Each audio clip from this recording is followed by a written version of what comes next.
আমরা চাকরি দেব আর ওরা চাকরি খাবে।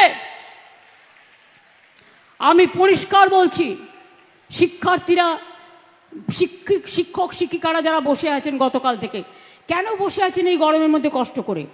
আপনারা স্কুলে যান। আমি তো আপনাদের বলেছি, সুপ্রিম কোর্টে আপনাদের টাকা বন্ধ করে দিয়েছিল, চাকরি বাতিল করে দিয়েছিল, কিন্তু আমরা তো রিভিউ পিটিশন করেছিলাম এবং তাতে তো আমরা বলেছি যে আপনারা মাইনে পাবেন এবং সিস্টেম অনুযায়ী মাইনে আপনাদের কাছে চলে যাবে। এর জন্য কারো প্ররোচনা দেওয়ার দরকার নেই, দাঙ্গা করার দরকার নেই, উত্তেজনা করবার দরকার নেই। আপনারা নিশ্চিন্তে স্কুলে গিয়ে ক্লাস করুন,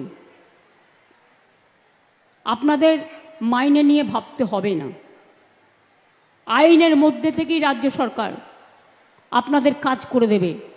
আপনি এ না বি এটা কোর্ট ঠিক করবে, আমরা নই। কিন্তু আপনাদের মনে রাখতে হবে, যে যেখানে চাকরি করছেন চাকরিতে ফিরে যান।